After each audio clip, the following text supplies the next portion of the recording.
Hello and welcome to the In the Money Players podcast. This is our show for Monday, July 17th. I'm your host, Peter Thomas Fornital, back in the Brooklyn bunker once again. And yes, there's a story there as to why I'm not in the same location as the man I now bring on, who has been ably manning the wheel in my stead as I've been bouncing my way across the UK.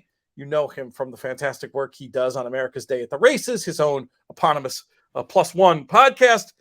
He is Jonathan Kinchin. What's up, JK? Yeah, this is a different feel.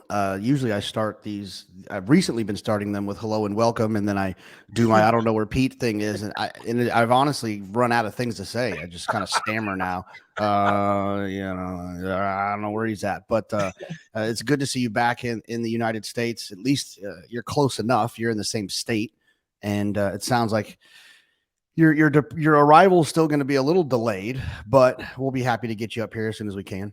Yeah, I was meant to be there last weekend. The guy, I presume it was a guy in a delivery truck who knocked the side mirror off the car. Second time in 3 months for that little job to be done. I told Susan to tuck the thing into the side, but she doesn't always listen.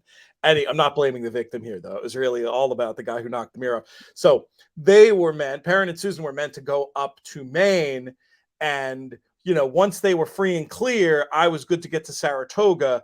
But with that delaying things, I would have been just an absolute heel. I mean, believe me, I considered it, but I would have been an absolute heel to just get back from England and zip up to Saratoga, leaving them here. So yes, I was at the car dealership getting that fixed on Saturday. And then, I could have come up for a day or two, but here's the thing. I'm going to California this week anyway.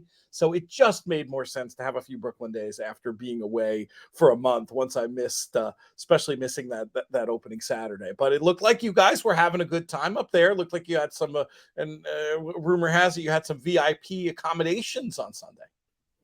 Yeah, it was good. It was good. A friend of ours that you met at the wedding, Dan Pickett, kind of partnered up a little bit with the guys from Etiquette on that suite, and no one used it yesterday. So when the rain came, we picked up a few extra tickets and started my day up there. Obviously, I had to run off to work, which is always the most depressing thing in the world when everyone's having a great time, and I got to sprint over to work.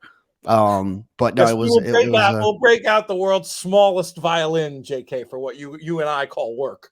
Exactly, 100%. But it was fun. But you'll be excited to get up here, and you'll probably start. I would imagine you'll probably get some text messages too that'll make you shed a little bit of a tear, which are Austin texting, "Dad, who do you like in the 7th? Can I bet $1 to win?" Yes, son, you sure can. How's he doing? He's having a good time up there so far? He's having a blast. He's there every day. Saturday morning, he came into our room at 9 a.m. fully dressed and said, "Dad, what time are we leaving?" Buddy, whoa, wait a second. Not yet. Not yet. The first is until 1:05. He was hoping Uncle Jake was there with his golf cart, I'm sure. Is that... Oh, yeah. He wanted to come. Funny enough, so Friday night we were at dinner, and Ryan Day from Ohio State. I'm sure if you were watching the broadcast, you saw him. I became friendly with him and Chip Kelly just because they come up here and we had met a couple times. Yeah, every year that's a tradition. And Ryan also sat next to Chad Brown at the Derby. So Ryan became friendly with Chad. And I was having dinner and he came over and he was talking to Chad about coming the next morning. And Chad's like, "Well, look, here, you're gonna come to the gate, and then I'll send my assistant over to come get you in a golf cart." And a couple of beverages induced at 11 o'clock at night. I told Ryan, no, Ryan, don't worry about it, Coach. I'll just pick you up at your hotel and we'll go together. That way you don't have to worry about it. It'll be easy. And he says, "Chad, what time should I be there?" And Chad said, 5:45 will be good. I was like, oh. You knew that was coming. Well, I thought we could maybe sneak in at 9 for turf works. I thought because it was turf work day and So picked him up at 5:45, and we spent 4 hours there. So Coach really loved it. He enjoyed it, and it was a lot of fun. It was fun to watch him watch Chad's process because he wasn't watching it from a fan. He was watching it from a leader of a team's perspective and trying to see what, how do you do this? And what how do I compare what you do with your athletes compared to what I do with my athletes? And it was fun to watch. That's really cool. I love that. And yes, once again, I like the idea of you having to suffer getting up at 5:30 to go and do that stuff.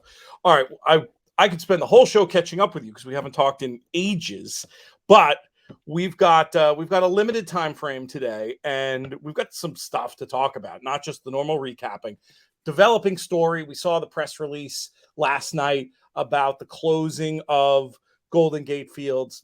Very sad news, a facility that I actually never got to, but just a mainstay in racing for a number of years. And I get it in terms of the business, what's going on with the business in California, the only major jurisdiction not supported by extra gaming money. And at some point here, we're going to have, hopefully we can have an Aiden Butler on to talk about the economic realities. And I always found it to be a romantic and fan friendly and potentially horseman friendly solution. What Craig Bernick had written years ago about trying to make California racing more of a circuit. I guess in my heart of hearts, I was hoping something like that was possible. I assume there's business reasons why it's not, because it's just too good of an idea to just ignore if it was viable. But again, these are questions we'll ask in time.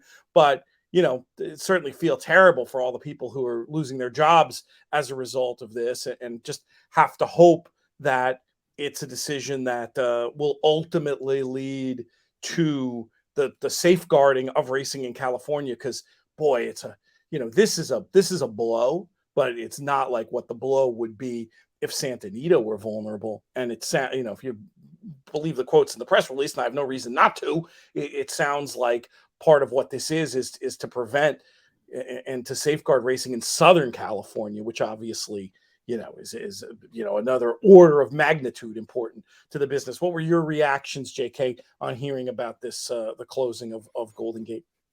Well, I mean, I think that and we discussed this offline as well. I mean, I think the first thing that comes to mind is the real life humans that it affects, right? The people that were taking tickets at the people that were working in concessions, and you'd like to hope that with the other sporting venues in the San Francisco, Oakland area, that those people hopefully work for companies that can get relocated, and the guy that was getting you a beer at Golden Gate can hopefully start getting you a beer at the Warriors arena or where the A's play until they leave, I suppose. So that's obviously a bad part of it. But from a racing standpoint, I think the way that you got to look at it is sadly and embarrassingly, I guess I can't tell you the last time I played Golden Gate. I don't even play on force out days, right? It's the with the combination of just not following it, the small pools, the synthetic. It's not something that was a part of my everyday player, even every week or every month play. So I would imagine that someone like us who's so involved in the game, if our eyes aren't on it, I would think that a lot of people's eyes aren't on it. And, if you're having 7-8 horse fields at Golden Gate and Golden Gate's not there, you'd like to think that maybe 3, 4, 5 of those horses would be entering at Santa Anita, which would make those pools, those pools bigger, obviously with more horses being, betting interest, but then also the racing more competitive and kind of consolidating it. And I would think that it probably makes a lot of sense that it's going to help Santa Anita. And you got to think that the Santa Anita wagering dollar, a horse entered at Santa Anita has to be worth more than a horse entered at Golden Gate, because that horse is going to generate more money. Right. There's going to be more money bet on a horse at Santa Anita than at Golden Gate. So let's get those horses down to Santa Anita. I don't think this is something that they take lightly. First and Stronach, I think this is probably a decision that they probably wrestled with for a while. But I would think from an economic standpoint, it likely makes since. Sad or not, I think it probably makes sense. Hard to argue. The only thing I will say is I love those golden hour bets, and definitely we'll miss that. That was always a fun get out play at the end of the day, any day that those two were running. And we'll see. Maybe there'll be something else, some other creative late day bet beyond the usual stuff that can try to replace it. From a horse player point of view, that was, I'd say, where close to 100% of my Golden Gate action went, was just in trying to tie up those last 4 races between the 2 tracks. More sad news that I just want to at least touch on: the passing of Funny Cide, who was, such a charismatic horse, a little before your time. Though I don't know, was he in your consciousness at all as a general sports fan, or not even really? No, he wasn't, but I talked about it a little bit on the show yesterday. I think Funny Side is easily summarized in the fact that I think just from an like I said, from a timing standpoint, an outsider, I would consider myself as talking about Funny Side, is that the gutsy gelding part, the fact that he was a gelding, and he, so there was that story with him that was cool, because it wasn't like he was this horse that was going to go on to be a stallion, right? It wasn't like Justify, who an American Pharaoh, who are going to go on to have this illustrious career at stud. So I think that part of it kind of made him a fan favorite. And I also think the fact that he was a New York bred, and this was kind of before being a New York bred wasn't a thing that suggested you weren't as good as the other ones, right? Nowadays, we don't look at it like that anymore. The program is so strong here that a New York bred is a New York bred. Who cares? It's not that important anymore, right? I think it was a lot more then. And then the fact that, that was kind of the first micro share syndicate looking feel of a situation where there's all these guys involved that all chipped in their money, and they weren't billionaires and millionaires. They were your average Joe who owned a part of that horse. I think that's what probably made his story so special. I think you've nailed a lot of the elements, and yeah, the contrast between him and Empire Maker. I mean, it made for a good rivalry, and boy, that summer, really those couple of summers in Saratoga, it was nuts. It was a whole Funny Side store on one of those little streets off of Broadway. It was quite a sensation, and a horse that I don't know if I ever actually did well betting on him. I think I was on the wrong side of things a lot of times. I was on the right side betting against, cynically, but smartly betting against him in the Belmont Stakes. But that was one of those, I'm betting this because you have to bet this way. But I've never won a bet where I was more mad after, because I just wanted to see that story. Frank Scatoni and I were also working on a Funny Side book that would have come to light had he it was contingent on him winning the Triple Crown. Unfortunately, with the benefit of hindsight, he was such a good story, we could have done that book anyway, I think. But anyway, it's sad to hear about his passing. One of the horses, fairly, within the first 10 years of my being a fan, that I think of all the time when you think of that era, if you were a New York racing fan. Let's move on, JK, to talking about some of the action from last weekend. I suppose we can start with the Schuylerville, where we had a big upset winner that certainly surprised me. And, not the first, as I said on Baby Talk the other day when we chatted about this race, not the first time Gary Contessa had a big price win the Schuylerville.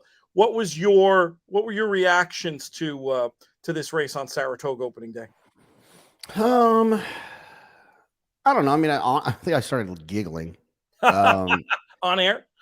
Was I on air? I guess I must have been. It was the opening day, so it was late.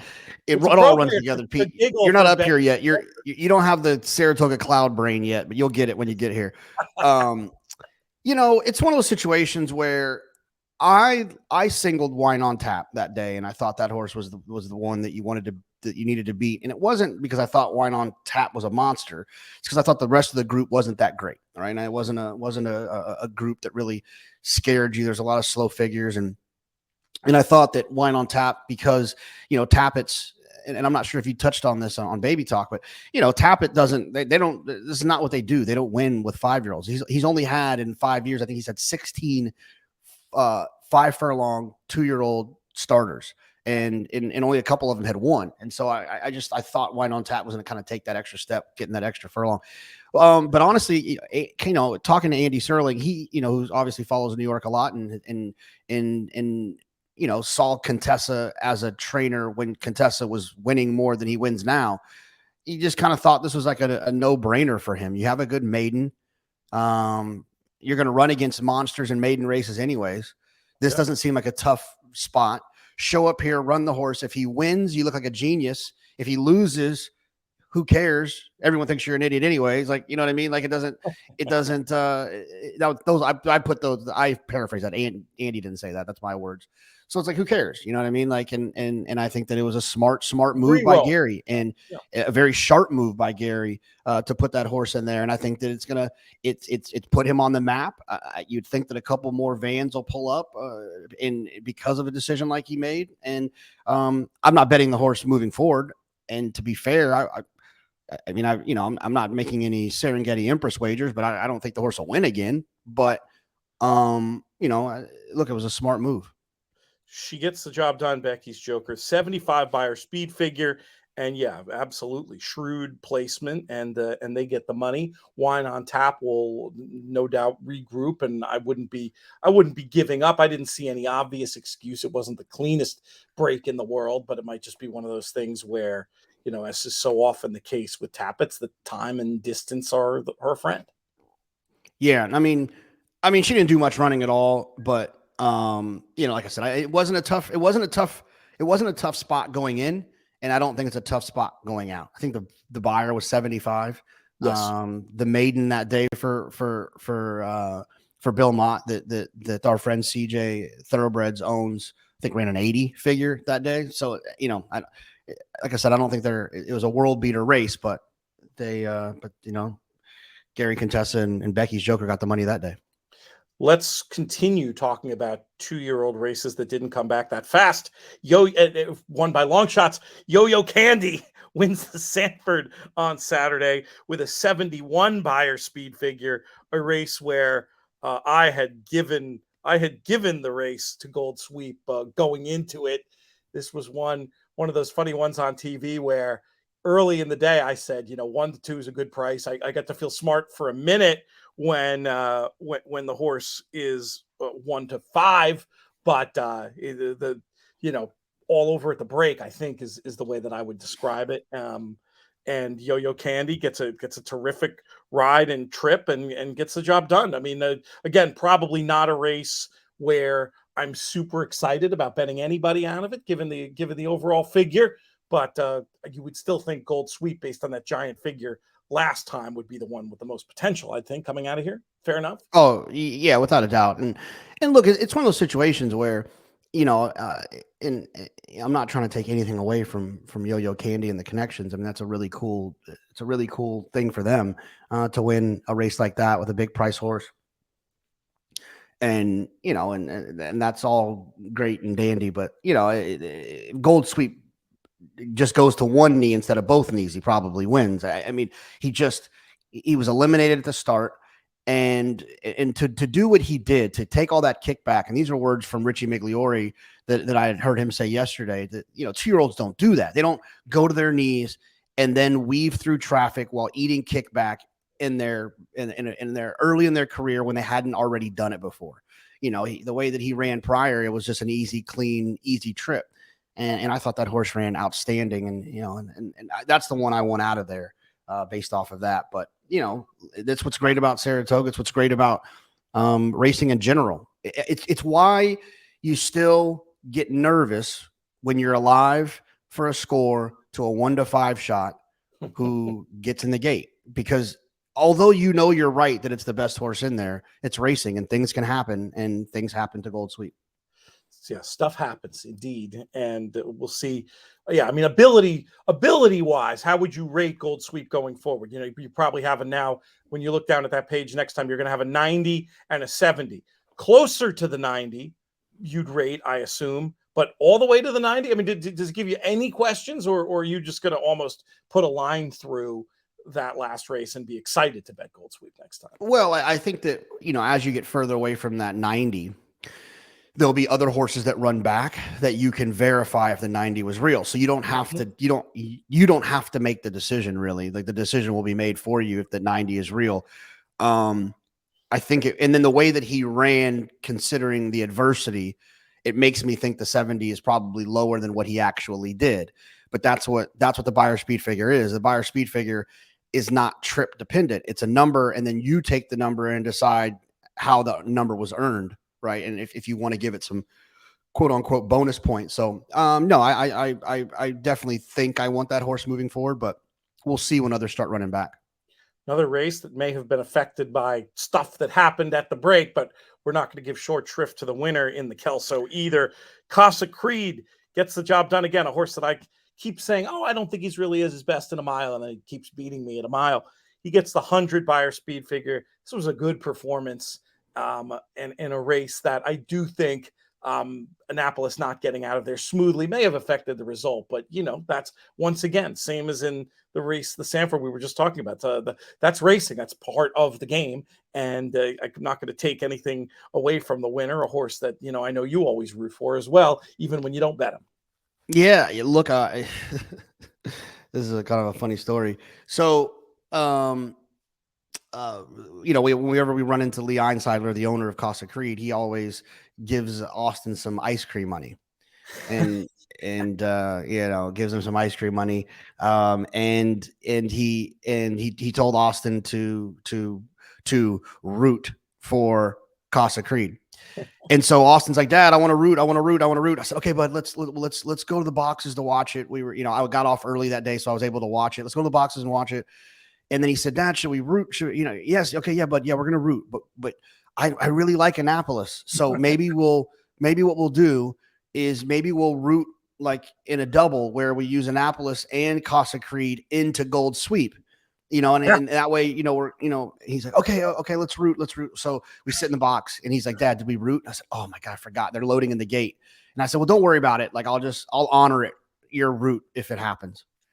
And so Casa Creed wins. And does my 11-year-old hate me about making him play the double? He's been telling everyone, why do we do the double?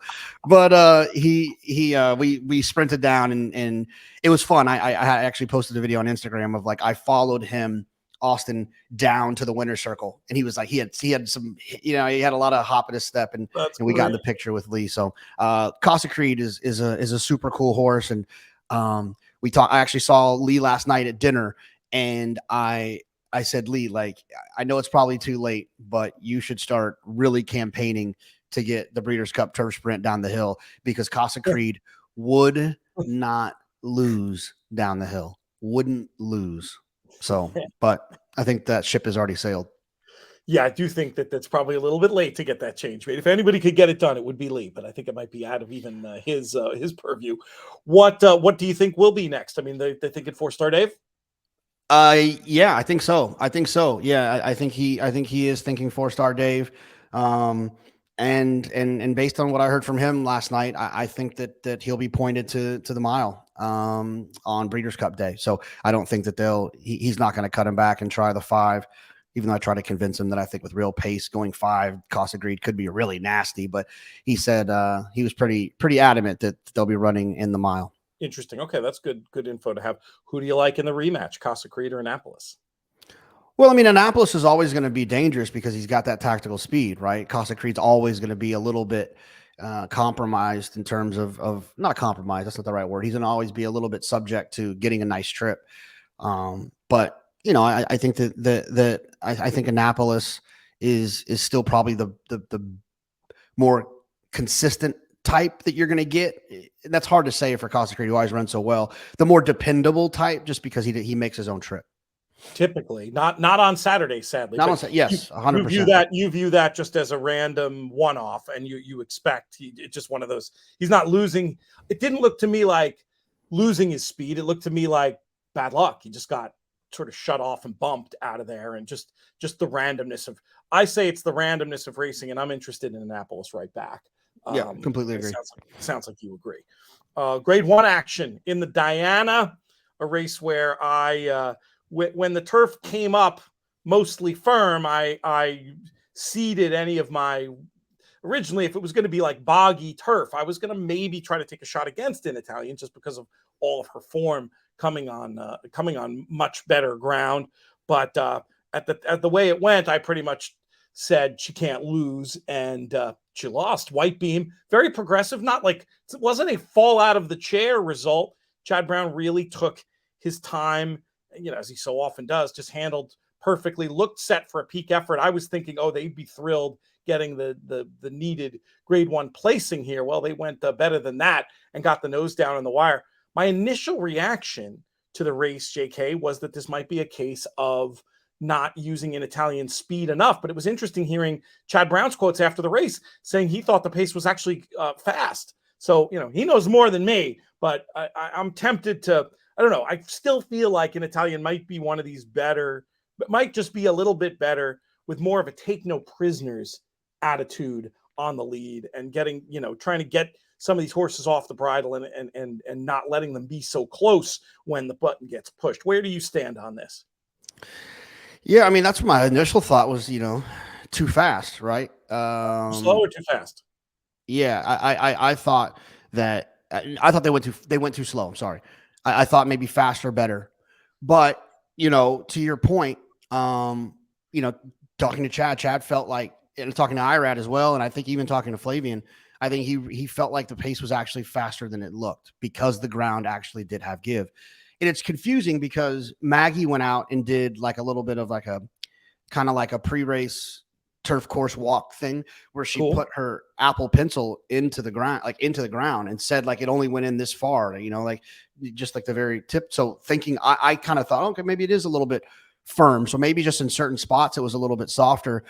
Look, I'm always going to be kind of, we talk about it all the time. I don't think you can go back and forth on aggressive, not aggressive, aggressive, not aggressive, too aggressive. You have to pick one that you root for your riders, pick one that you want your riders to be, and then you can't really go back and forth because you're going to always be frustrated. I would rather Irad have gone a little bit quicker with a horse that I thought was best. And then, if you get beat, you get beat. But look, that horse was both of them were good. And it's funny that morning. Remember, I told you I went to Chad's barn Saturday morning with Ryan Day, and Flavian came by to work a horse, and Chad, said, "Look, just sit off of her. I don't think you're going to be able to beat her if she runs her race, but if she falters, you know what I mean. You'll be right there if she falters." And that's exactly what happened. Indeed. Any other races from the weekend before we get to our Adelphi performance of the week, JK? Anything that you might even mention the one that was going to be the Adelphi performance of the week, thinking back to stuff, but any other good stories or interesting things to report from the track before we get to that? I will say this, coming next Sunday, I think there's going to be a filly race. It's going to be a lot of fun. Talking to a rider who says he's on a monster, talking to two trainers that say they have monsters. And I think it's going to be a lot of fun on 3 different horses. All 3 different horses. Yeah. That's on air. I'm going to, because I know, and none of them seem to be full of it. They all seem to be like, they're really actually telling the truth that there's going to be this race with 3 monsters. So I'm going to make some fun prediction on the show that the winner of this race will win the Breeders' Cup Juvenile Fillies. I like it. That's bold. I got 3 shots, right? I got 3 shots. It's a smart way to approach Antipost. You'll have to we won't be covering that race on air here, so we'll have to either I'll get it from you, and we'll figure out a way to get that information disseminated into the world, so we're not just teasing the audience. But it sounds pretty interesting. This is a maiden race on Sunday. I'll have to remember to come back to that. Let's get on to our Adelphi performance of the week. Speaking of loaded-looking 2-year-old races. Oh, actually, before we get to that, we'll give a little bit of shout. Adelphi had a good result at Laurel with community adjusted private purchase from 2022. Half the 3 stakes horses, so getting that black type in the Dreyfus Stakes for community adjusted. Certainly excellent news for them, and one to keep an eye on going forward. But texting back and forth with Matt, a horse that I wanted to talk about anyway, he was very impressed with the way that Pirate ran. And, a big note here for me on Pirate, and, I'd noticed this coming into the race, and it's more important even coming out. Omaha Beach so far, 4 for 9 with first-time starters, and the fastest figure one actually ran second with an 80 figure. So Omaha Beach, who, from talking to people like Matt who've been at the sales, physically have a look like they're going to be better with time and distance, for him to be off to that kind of a start with first-time starters, super duper notable. And Pirate was bet off the boards and did not disappoint. What was your thought on Pirate? Is this a race you had a wager in? I think it was the first leg of the pick 5, right? So, yes. With an Italian in it. So I was involved a little. This is a situation where the word kind of got out a little bit that this was a runner, which often happens here at Saratoga, which is also one of my favorite parts of Saratoga. It's a lot of fun to get excited about these 2-year-olds, but George Weaver kind of liked his horse that was in there as well, and then George kind of realized that he might be running up against a monster. And I think that by the time they loaded into the gate, the consensus was if Pirate breaks, he wins. And that's exactly what he did. He broke, but he took pressure, right? It wasn't like he was just in this comfortable outside position. He broke inside. He took pressure. He looked a good horse in the eye, and he turned that horse away. And turned him away emphatically. Look, this is what Saratoga is all about: is finding these big performances, and I think the Pirate definitely deserves to be the Adelphi Performance of the Week. Arteta, the horse that was up there with him, and this is a horse that while wasn't able to hang and ended up way back in the field. The George Weaver runner.